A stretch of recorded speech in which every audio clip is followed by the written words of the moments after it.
Hi guys, welcome to Charlotte's Foliage again. I'm glad that you're here today on a Monday, and I hope you had a great work week and a weekend that was great too. I just wanted to share with you my experience in repotting my philodendron Brazil. And the reason why I'm repotting her is because if you notice here, she's got some yellowing there. That's not a reason to repot your plant, but what I am going to do is get in here and see what is the problem with her. I know I've watered her. I just want to make sure I'm not underwatering or overwatering her. And I want to take a look at her roots because I've never seen the roots since I purchased the plant. So I want to see what's troubling the plant and see if I can stop it from turning yellow and give her the best care so that I don't have to cut her up and restart her. So I would like for you to just sit with me and let's get in this video together and let's see what's going on with the roots. So first thing I'm going to do is kind of squeeze the pot a bit, and I'm going to tip her over, and I'm going to take a look at her roots. They look good, except for we can't see them all the way. What I can see is that there's cocoa coir on this plant, and that's good. Cocoa coir prevents the plant from getting too much water or too little water, so that's actually a good thing to have on your plant. However, your plant needs perlite. It helps the plant drain well, and I'm showing that it's not very much perlite in here, and the perlite is the little white little rocky pieces there, and I don't show a lot of perlite, so that lets me know we probably need to give her some more perlite, because even though we're watering her, sometimes the plant can be sitting in water and the roots are wet and we not know it. What I'm showing right now, it looks like it's dry, so maybe I'm not watering this plant enough, and so I need to step up my watering game. But the roots still look good, and the reason why we know that they still look good because they're white. So let me show you that up close. So that's a good sign that this plant is still in good shape, and we just need to give her a little bit more water and a little bit more care. I'll even give her some fresh soil and some fertilizer. So what I have here is the perlite I was talking about. So I'm gonna keep her in the same soil mixture she was in. I'm just gonna give her a little bit more perlite. I don't need to give her any cocoa coir because she has plenty here. But we are gonna give her a more barky mix to make sure that when I do give her more water, that the water will drain through the pot like it should, so that it doesn't just sit in the pot. And I'm just kind of stirring this mixture up together. And then what I'm going to do is I'm going to put her back in the same pot because her roots wasn't sticking through the pot, so we know she's not root rot. And I'm just going to gather this up, and I'm going to put a third in here. It's about how much you put in there. And then what I'm going to do, I'm going to pick up the plant, and I'm going to put her back in the same pot, and I'm going to backfill to make sure she gets plenty of soil in there to help stand her up and keep her grounded. Okay, so what I'll do is I don't press hard on the plant, but I do press firmly on the edges of the plant so that that soil can get down in the pot and make room for more if we need to put more in there. Okay, so what you want to do is if you want to fertilize the plant, that's actually very good. But right now, I'm not going to fertilize her because she's too dry, and we don't want to burn the roots or damage the roots by giving her light, and then the light, too much light on a fertilized plant could make it burn the foliage. So what we're going to do is start out with just watering her, and then once she seems to be doing well, we'll go in and give her some fertilizer.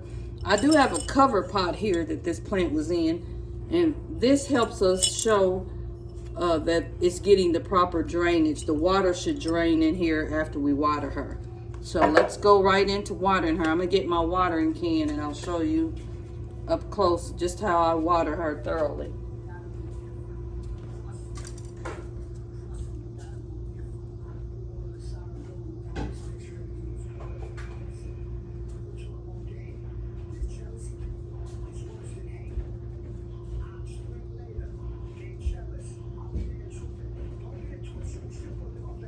Okay, one thing I forgot to mention in most of my videos, I give my plant either purified water or distilled water.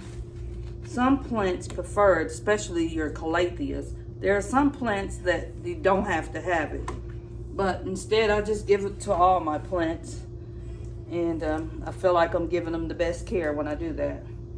So I'm putting some water here in my watering container, and I use this one because it has this long nose on it, so I can go around inside the plant and make sure I'm getting it watered thoroughly. You can start out with a little bit of water and then let it drain into the bottom of your cash pot, and then you can give her some more water if you like. So after you see that this plant has dropped all of its water, which is what it's supposed to do, to the bottom of this white pot here, then you can give her some more water and she should be good. Also, you can, if you like, pull off some of that yellow leaves that the plant was suffering from the dryness. So how do I know it was the dryness? Because the roots look good, the plant was dry, the soil looked good, it just needed a little bit more perlite, but other than that, the plant is fine. She started getting leggy. Her leaves, you notice some of these leaves are really big, and then some of them are so small, and the plant looks droopy. That's because this plant is thirsty. And so I needed to give her some water, and so in a day or so she'll start, maybe less than a day, she'll start perking back up. And I'm going to show you that water that's in here. See? So it looks like she's gotten plenty of water. I'm going to just give her a little bit more. As long as it's draining, then you do okay. Another thing you can do if you're worried about overwatering the plant is you can water from the bottom, which means that you could actually take this cash pot and let it suck up that water that's in the bottom of this pot. But you have to make sure you drain it after the plant is watered, because that can cause root rot. So I just want to say thank you once again for watching my channel. And I just got in from work, and I wanted to make sure that I took care of my plant before I start doing other things. And I hope you will continue to like and subscribe to my channel and tell your friends about me. It really helps my channel the more subscribers I have. And I hope you like planting, and go out and buy your first plant. Plant take oxygen, with that oxygen, they provide nutrients to you in your house. They take toxins out of your house. Like chemicals that are in the air, plants provide clean air for you. So there's your benefit as to why you should have a plant. And you can start out with an easy plant like a pothos or a snake plant, and just give it a try. Those are the plants that usually have low light requirements, and you don't have to fuss with them a lot. And once you start with one plant and get good at that, then you can start with some of the harder ones. Let me show you a little bit show you my snake plants. I have a Wells fin up there And here's another easy plant, the aloe vera. Those are easy. And there's the pothos or pothos. Those plants are easy. They're easy to grow in soil, and they're especially easy to grow in water to get their roots started. This is another, this is a pothos. It's the Cebu blue. And this is another easy plant to, this plant is so easy. It doesn't fuss at all. So I love her. I have her under a grow light here. So again, thanks for watching and have a fantastic day. Bye.